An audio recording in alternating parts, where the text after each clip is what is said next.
Les ruego atiendan esto con doble atención.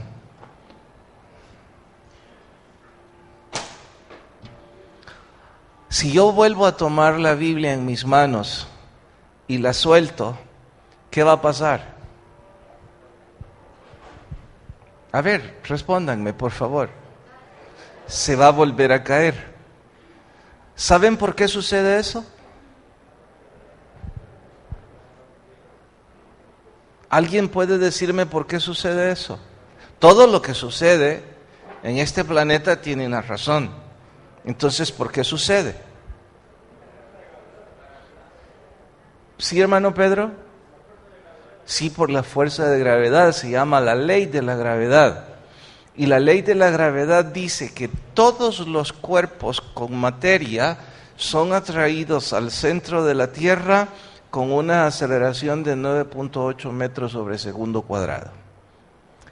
No importa el tamaño, la cantidad de materia, siempre va a ser atraído al centro de la Tierra.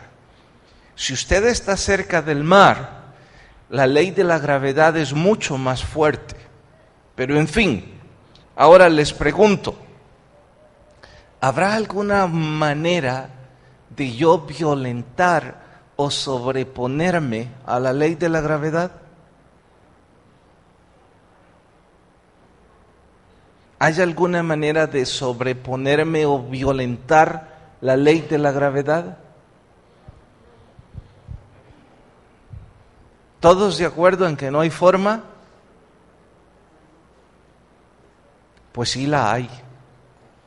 De hecho, los aviones comprueban de que hay una manera de sobreponerse y violentar la ley de la gravedad. ¿Cómo es que usted se sobrepone a la ley de la gravedad? Con una ley superior a la ley de la gravedad. O creo que la mejor forma de decirlo es con una fuerza mayor a la de la fuerza de la gravedad. Científicos como Bernoulli escribieron un teorema, otros como Isaac Newton, varios principios para sobreponerse y dar a luz lo que la ciencia conoce como la aerodinámica. Esta es parte de la física que estudia la influencia que el aire puede tener sobre la materia, de modo que con algunas ecuaciones matemáticas y algunos principios, como el de la ley de la gravedad, usted puede sobreponerse. De hecho, si a la Biblia le hubiese colocado algunos de esos principios aquí abajo, pues aunque yo la suelte, estaría sobreponiéndose a la ley de la gravedad. ¿Por qué? Porque esos principios son más fuertes que la ley de la gravedad. He dicho todo esto para ilustrar que la naturaleza humana está gobernada por una ley que se llama pecado. Consecuentemente, al igual que este libro, nuestra tendencia es a hacer lo prohibido. Lo repito, la naturaleza humana está gobernada por la ley del pecado y nuestra tendencia es inevitablemente a hacer lo que está prohibido. Dos ejemplos simples. Tuve la intención, pero creí que no era sabio, de pintar algunas de esas columnas a la entrada esta madrugada y poner rótulos, pintura mojada, no toque. Y estoy seguro que en este momento hubiese dicho, ¿cuántos se ensuciaron las manos? Estoy seguro que varios habrían escondido la mano porque dirían, el pastor hizo esto a propósito. Pero no lo culparía. Usted y yo podemos pasar todos los días por la misma columna y nunca vamos a tocarla. La vamos a tocar únicamente cuando haya una ley que diga no hacerlo. porque esa es nuestra naturaleza. Y si piensa que eso es mala educación en nosotros los adultos, cito otro ejemplo. Lo traía conmigo porque ahora con mi bebé tuvimos que comprar muchos de esos artefactos de plástico. Es un enchufe de plástico que está en todos los tomas hembras alrededor de nuestra casa, de la librería, de mi oficina. Porque entre más le decimos a la bebé, no se acerque ahí, más se acerca. Y siempre me he preguntado, no en mi bebé, en otros, ¿qué tal si dejamos que un día metan el dedo y peguen un susto? En otros, no en la mía. Les pregunto, ¿piensan que no volverían a meter la mano? Yo creo que regresarían. Es que nuestra tendencia es hacia lo que está prohibido. Y tengo más ejemplos, pero basta eso para recalcar, al igual que la ley de la gravedad, inevitablemente somos empujados hasta el centro de la tierra. Y aunque esto parezca medio gracioso, no deja de ser cierto. Inevitablemente también somos empujados al infierno. Ahora, ¿hay manera de sobreponernos a la ley del pecado? ¿Hay manera de sobreponernos a esa tendencia? Exactamente igual que la ley de la gravedad puede ser rebasada con los principios de Newton y con la ecuación de Bernoulli, su teorema, y puede hacer que los objetos graviten, de la misma manera hay en la Biblia principios que nos hacen sobreponernos a la tendencia de hacer el pecado. Ahora, cuando una aeronave se mantiene por encima de esa ley, necesita ser alimentada. Entre más combustible tenga, más autónoma se vuelve. Menos va a tender hacia abajo, porque se vuelve autónoma. De igual manera, entre usted y yo, más alimentemos los principios que se sobreponen al pecado, pues más vamos nosotros a vencer nuestros actos pecaminosos.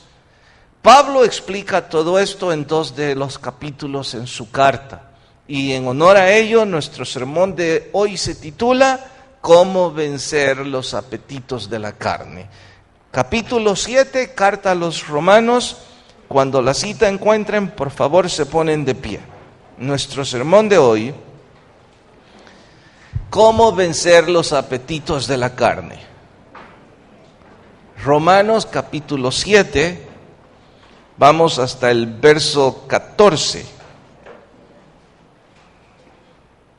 ¿Listas sus Biblias? Dice, porque sabemos que la ley es espiritual, mas yo, ¿qué? Algunos deberían gritarlo, mas yo soy carnal, vendido al pecado. Y por favor, no interprete esto de carnal como un término religioso y menos con la cantidad de carne en nuestro cuerpo. Tiene que ver, es lenguaje retórico, lo opuesto a lo espiritual es carnal. Verso 15, porque lo que hago no lo entiendo, pues no hago lo que quiero, sino lo que aborrezco, eso hago. Algunos van a decir, ahí está, ese soy yo. Y si lo que no quiero, esto hago, apruebo que la ley es buena. De manera que ya no soy yo quien hace aquello, sino que el pecado en mí. Exacto.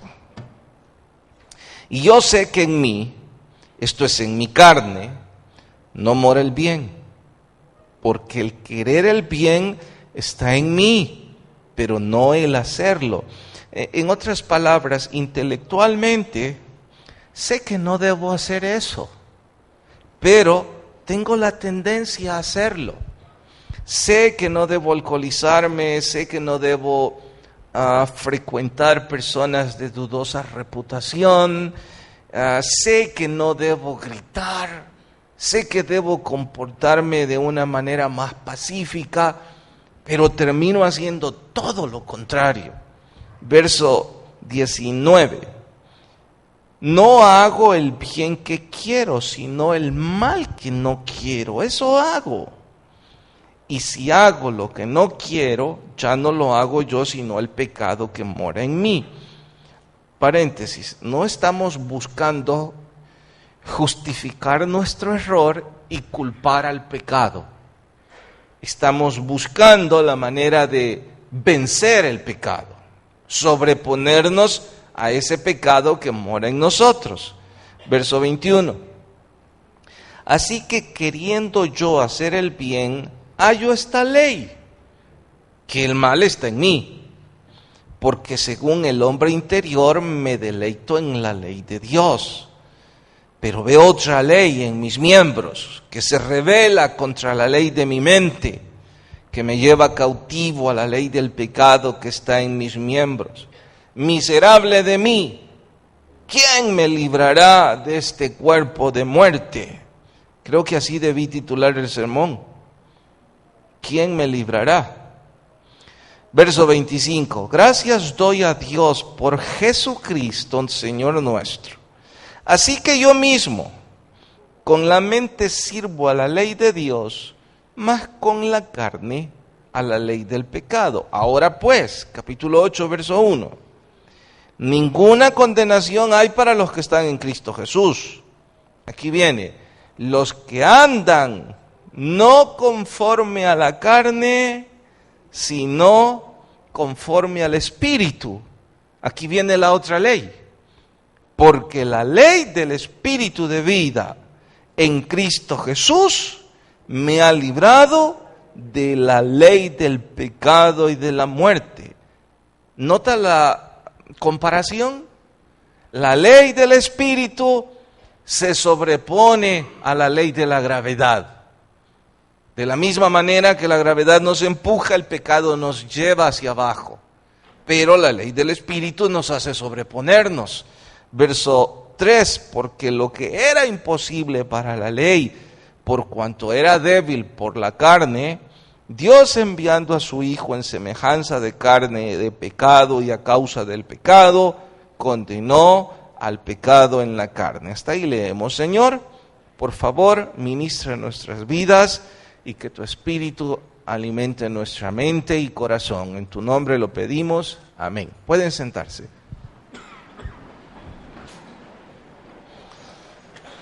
Hay otro principio que debemos aclarar.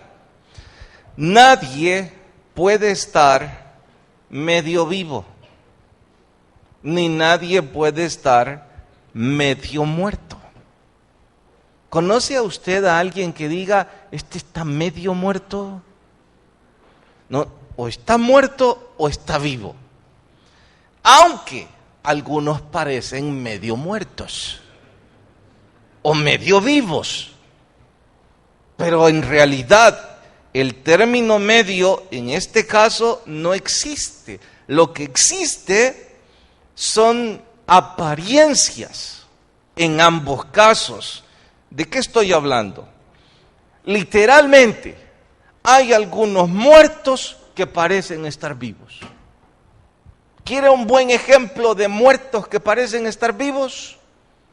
Los que están en el féretro. Cuando alguien les va a ver, dice, qué bonito quedó. Es más, está más bonito que cuando estaba vivo. En su vida usó una corbata, pero lo tienen con corbata. Y le han pintado, parece vivo, y algunos hasta le ponen una sonrisa.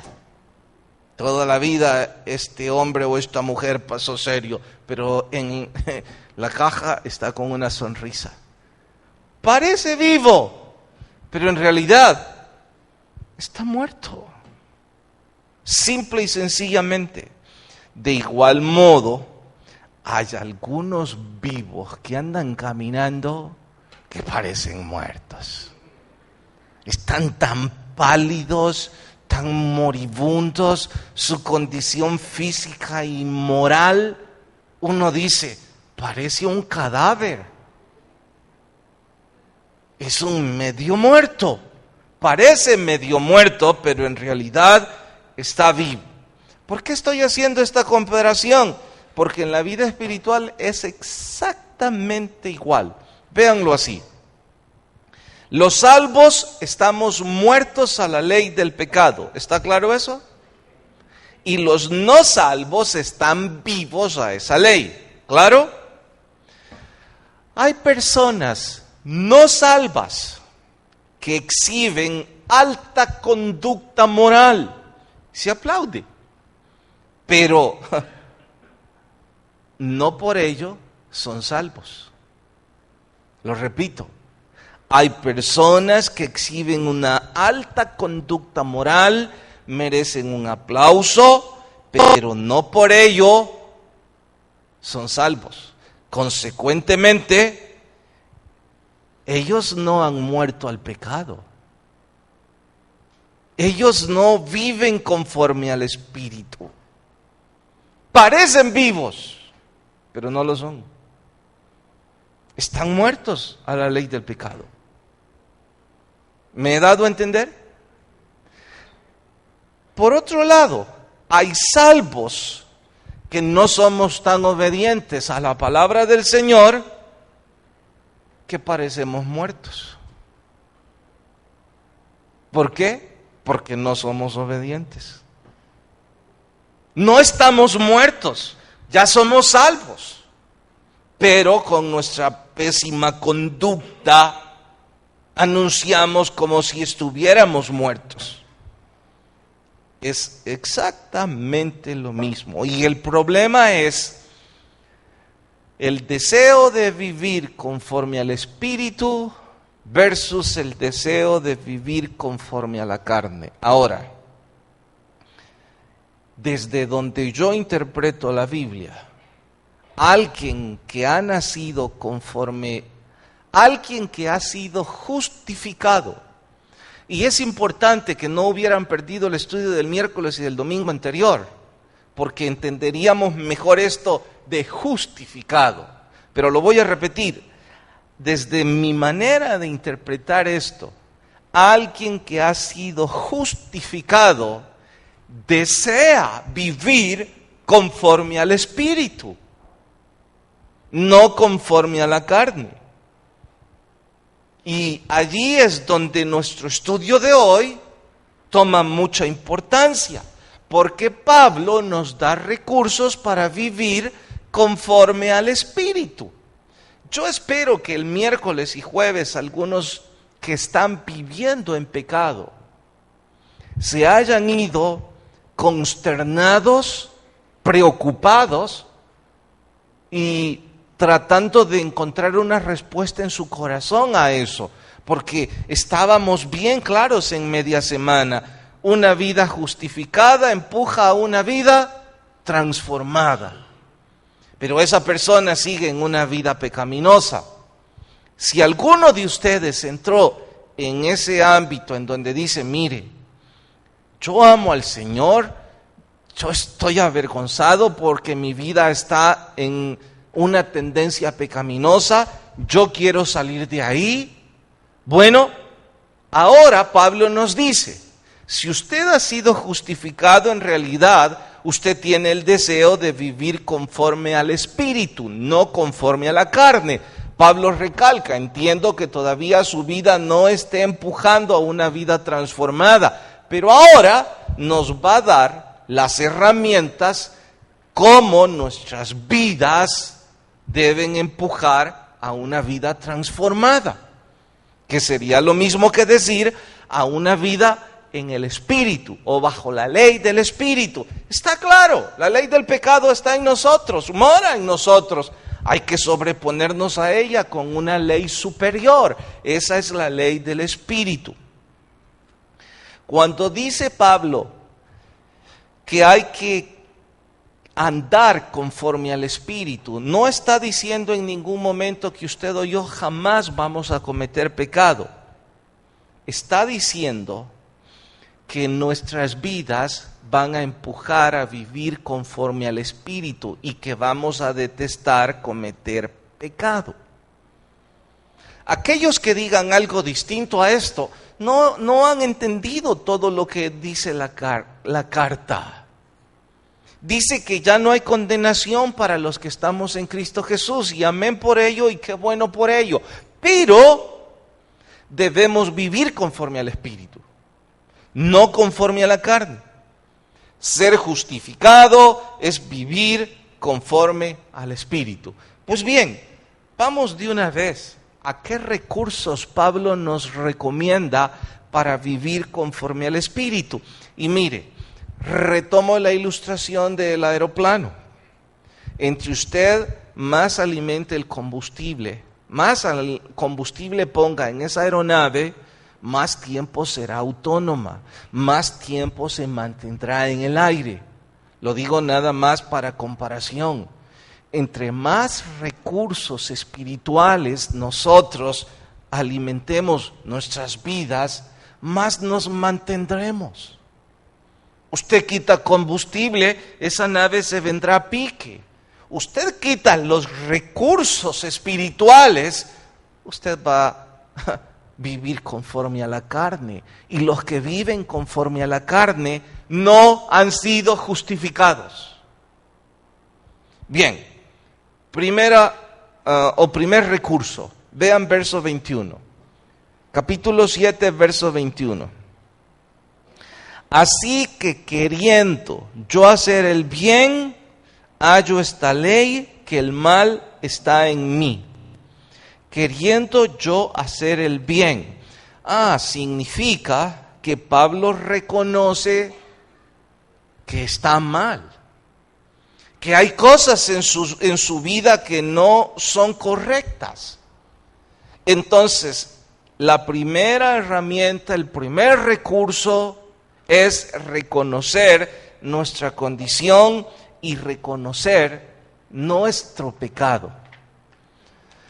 Mire, hay pecados que no es necesario dar una conferencia para entender que son pecados, porque la misma sociedad en la que vivimos condena esos actos. Homicidios, homosexualismo, adulterios, divorcios.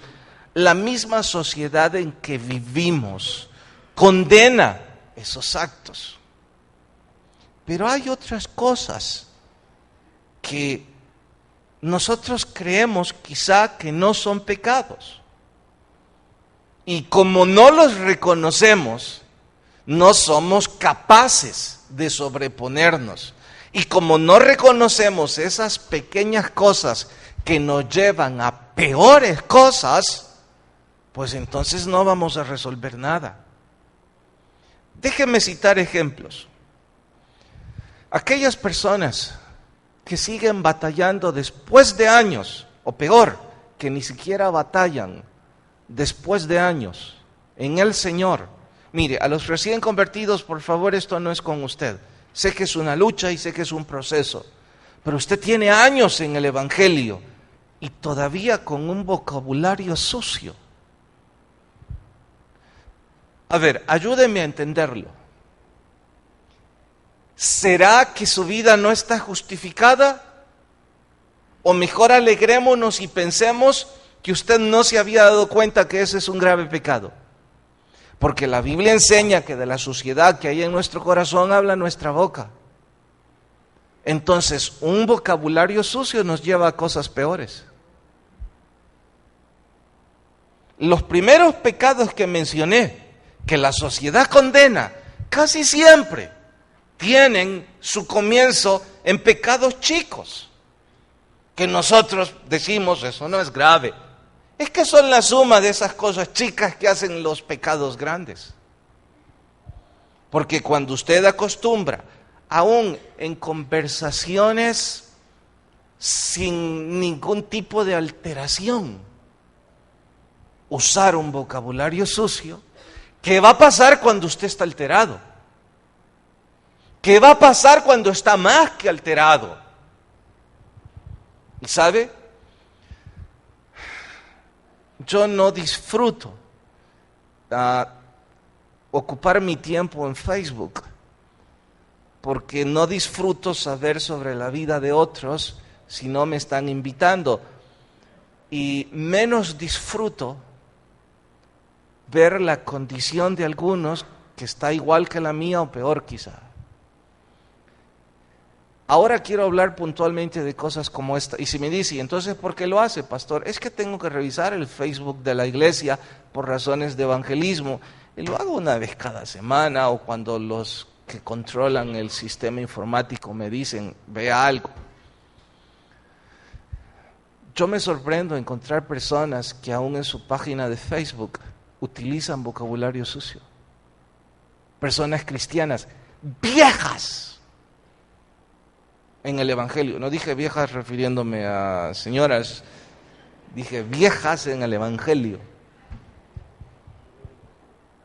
Pero, ya que dije señoras, más me sorprendo leer a mujeres con vocabulario sucio que tienen ratos en el evangelio. Y yo me digo, y si mi patrón de valores está como medio trastornado, pues no haga caso de mi ejemplo. Pero mire, yo pienso que de vez en cuando alguien está alterado, está fuera de control, ha dejado que la vida pecaminosa nos encierre y de pronto nos provocaron o mi pecado provocó, se salió algo indebido. Pero cuando alguien está en su computadora, con toda la sobriedad del mundo, con todo el tiempo del caso, o sea, usar vocabulario sucio, ay. ¿Sabe por qué algunos temo que no lo hemos cambiado?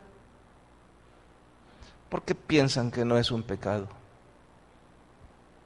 Es un grave pecado.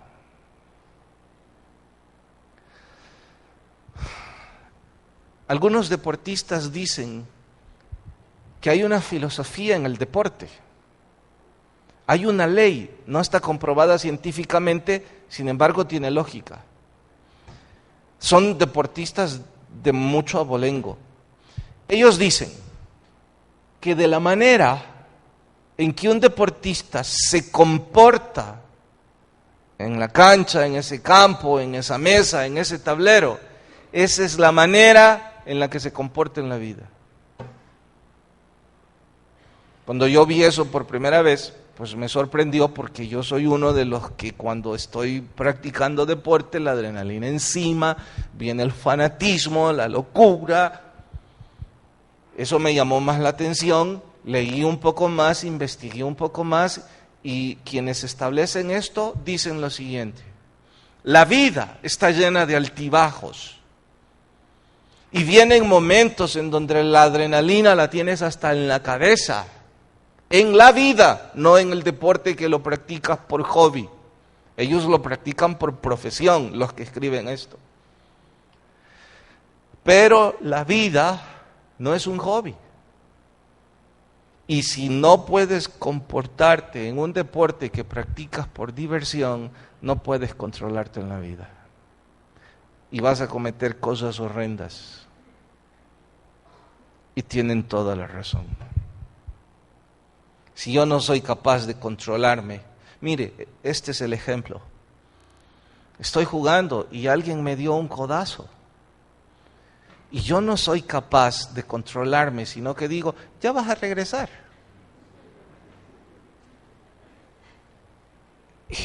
Y luego le doy un codazo fuerte y me desquito.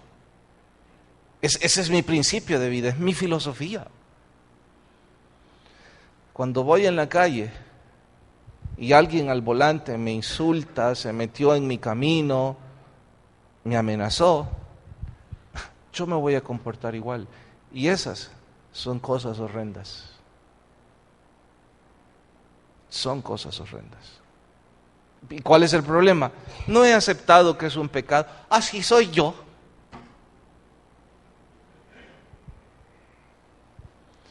Si usted y yo revisamos todos los problemas graves en los que nos hemos metido por no querer resolver los problemas pequeños de nuestra vida, ni siquiera los reconocemos.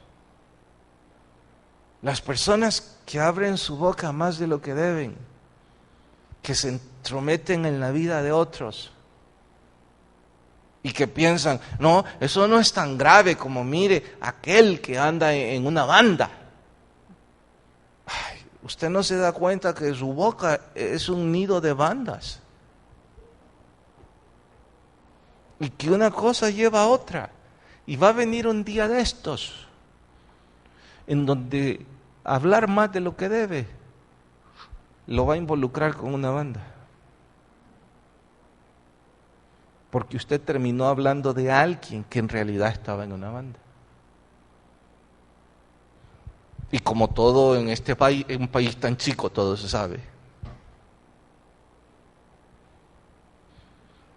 Era más fácil reconocer nuestra pecaminosidad, decir, mire, yo debo controlar mi boca, no debo hablar más de lo que debo buscar discreción, y empezar a colocar combustible para que la ley del pecado no me lleve al infierno.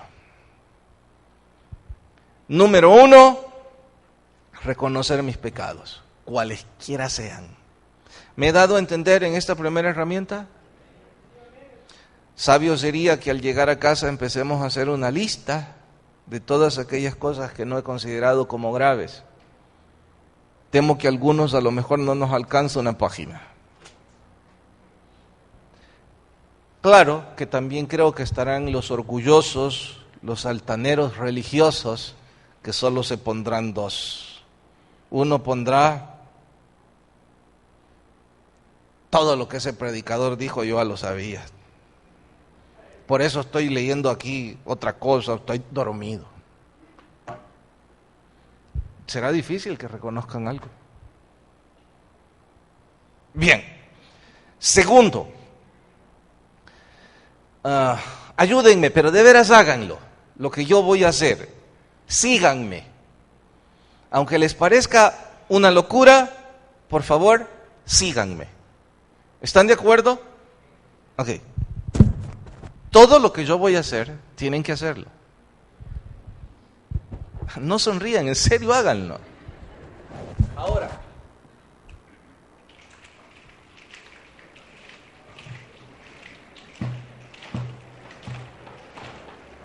¿por qué están moviendo a la izquierda? Mano Mendelssohn, ¿por qué movió a la izquierda? Usted tiene un tic nervioso en la izquierda.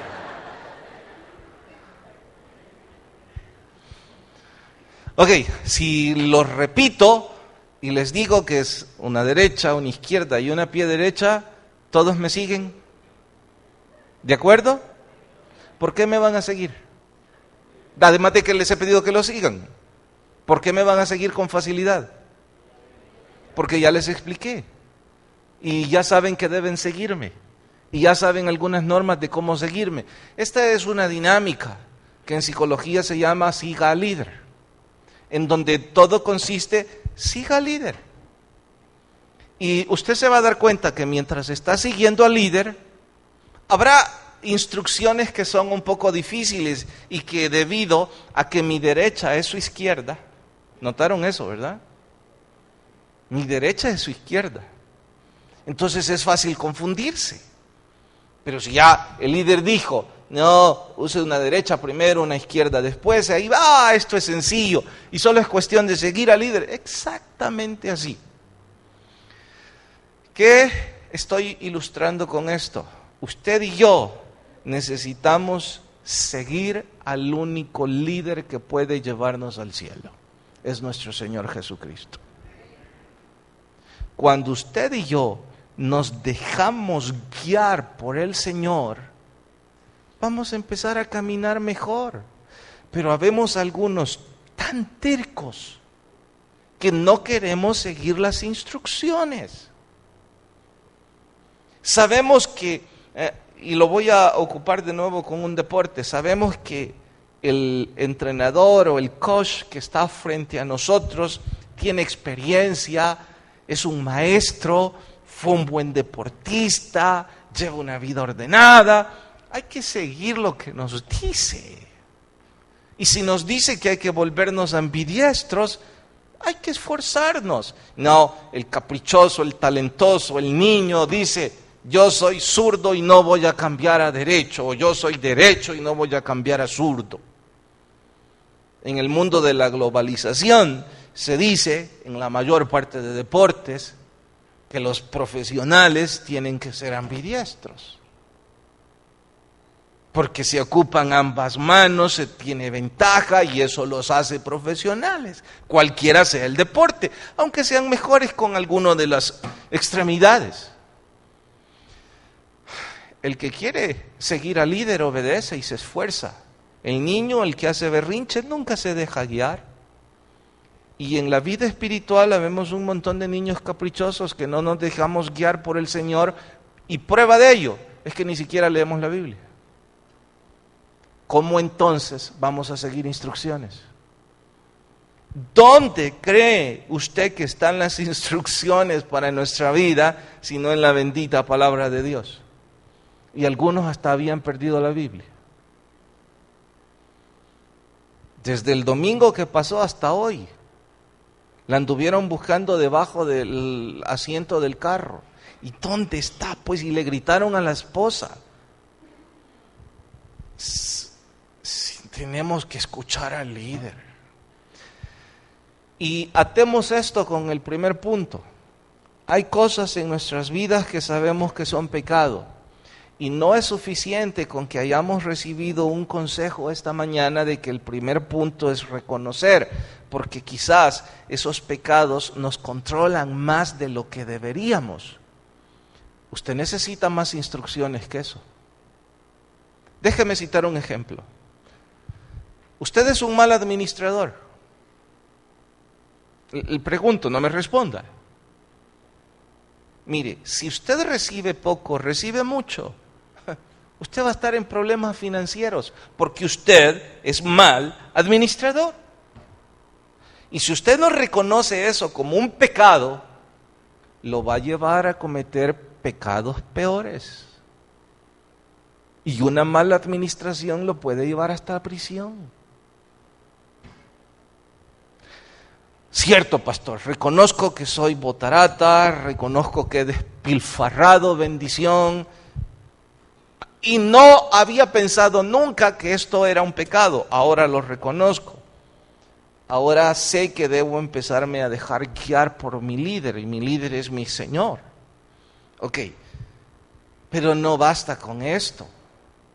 Como ya sabe que ese es su pecado, su error, si usted quiere dejarse guiar, ¿qué es lo que sigue? Busque información de cómo ser un mejor administrador. La Biblia tiene muchos consejos y hay muchos libros afines de cómo ordenar mis finanzas. Y si usted es una de esas personas que nunca lee, busque un consejero en finanzas. Un hombre o una mujer que han sido ordenados para empezar a ordenar sus cuentas.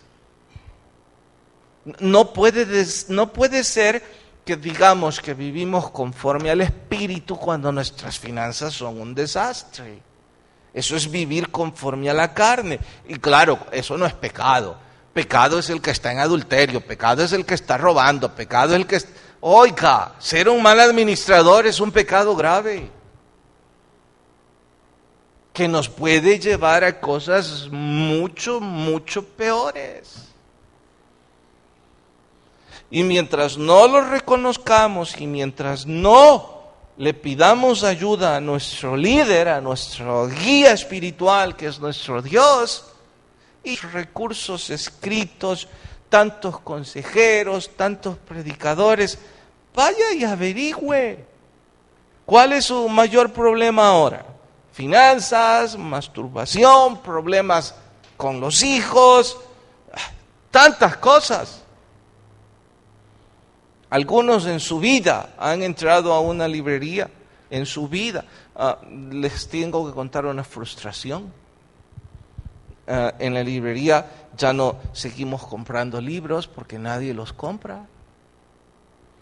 Y cuando estuve buscando encuestas y todo esto de iglesias, la respuesta siempre es la misma. Número 1, vivimos en Latinoamérica y Latinoamérica la gente no va a leer. Estoy hablando en términos generales. Número 2, Internet está apropiándose de la lectura de libros. Si así fuera, fantástico. Pero si esto es una señal más del por qué nosotros no estamos resolviendo nuestras vidas. Recuerdo bien hace algún tiempo esa señora que entró en la librería, había una pasta de una mujer limpiando su casa, una caricatura. Y me dijo, ese necesito, me dijo. Yo estaba por ahí en ese ratito. Y yo me puse a reír y le pregunté, ¿y por qué quiere este? Es que viera el desorden que tengo en la casa y mi esposo siempre está enojado conmigo porque dice que la casa de su compañero es un palacio y que nuestra casa al nomás entrar los calcetines de los niños ahí, en la mesa está el chucho, por allá es otro desastre. Y mire, me dijo, yo por más que trato de hacer un esfuerzo no lo consigo. Y yo dije, qué bueno, ya reconoció y va a empezar a luchar. Lo único que le dije, pero hermana, ese libro no habla de eso. Ay, qué lástima. Pero si hay uno. Y le dije cuál era el título, no lo recuerdo ahora. Pero usted y yo, por cierto, para los que me van a preguntar, pastor, y con esto de las palabras sucias, hay uno que se llama Salón de Belleza para la Boca. Buenísimo libro. Buenísimo. Necesita ahí pasta dental, astringos, algunos lejía muy fuerte. Se me fue el tiempo, hay otros 4, pero esos podemos verlo en media semana. Esto de cómo opera la ley del espíritu sobre la ley de la gravedad se ilustra con aquel mecánico que llegó a reclamarle a un predicador. Y le dijo, mire, usted y yo sabemos que mi esposa es una alcohólica consuetudinaria. Estoy a punto de separarme de ella y no lo he hecho legalmente porque Dios me ha bendecido mucho, le dijo. Y yo no quiero dejarle dinero para que ella arruine más su vida. Pero estoy en ese proceso, pero por favor, le dijo, no vaya usted, le dijo al predicador, a querer abusar de la ignorancia de esta mujer, arrebatando dinero o haciéndole más daño. Porque aunque yo ya no quiero nada con ella, es la mamá de mis hijos. El predicador le dijo, ¿pero y por qué viene con eso? Es que así son los religiosos, le dijo. Yo solo quiero que sepa que no estoy de acuerdo con eso. Pasaron los meses. La mujer siguió buscando al Señor, dejó su alcoholismo. 6 meses, 7 después, el mecánico que había avergonzado y había humillado al predicador estaba sentado en una de las bancas junto a su esposa. Cuando terminó el culto, vino este hombre al predicador y le dijo, mire, le dijo, tengo algunas cosas que refutar sobre esta iglesia, sobre esta religión y sobre usted, le dijo. Pero hay una cosa que yo no puedo refutar. Cuando yo vine y fui grosero con usted, esa mujer era una persona distinta. No solo ha dejado el alcohol, le dijo. No sé cómo ha sucedido, pero ahora me he enamorado de ella una vez más. Esa es una mujer amante de sus hijos, cuida la casa, no ha vuelto nunca a gritar, está preocupada por mí. Incluso me ha dicho que si quiero el divorcio me lo va a dar con mucho dolor, pero que ella reconoce que me ha hecho daño. Es otra mujer, le dijo. eso no puedo refutarlo. Y deduzco, dijo, que eso solo lo puede hacer una fuerza que es superior a la religión. Exactamente, dijo el predicador. Esa es la fuerza de la ley del Espíritu obrando en esa mujer. Si esa fuerza no está operando ni una pizca en nuestras vidas, entonces respóndase, ¿su vida está justificada? Vamos a orar. Señor, gracias por tu palabra. Si hay personas sin Jesús, ruego tu corazón, tu espíritu les hable muy fuerte. Si usted está por una o quinta vez aquí y nunca antes ha recibido a Jesús, no le invito que venga al frente, que le aplaudan, que cambie religión. La invitación es para usted y para mí. Abramos nuestro corazón a Jesús. Usted y yo tenemos problemas de diversas formas. Yo el primero, usted el segundo. Por eso necesitamos a Cristo. ¿Dónde está? Si alguien dice, quiero abrir mi corazón a Jesús, levante su mano y déjeme orar con usted. Y baja de inmediato su mano. ¿Habrá alguien? ¿Alguien esta mañana que me deja orar con usted? ¿Alguien que con valor levanta su mano en señal de recibir a Jesús? Señor, si todos somos salvos, gracias, despídenos con tu paz, en tu nombre oramos, amén. Nos vemos media semana, que la paz de Dios nos acompañe a todos.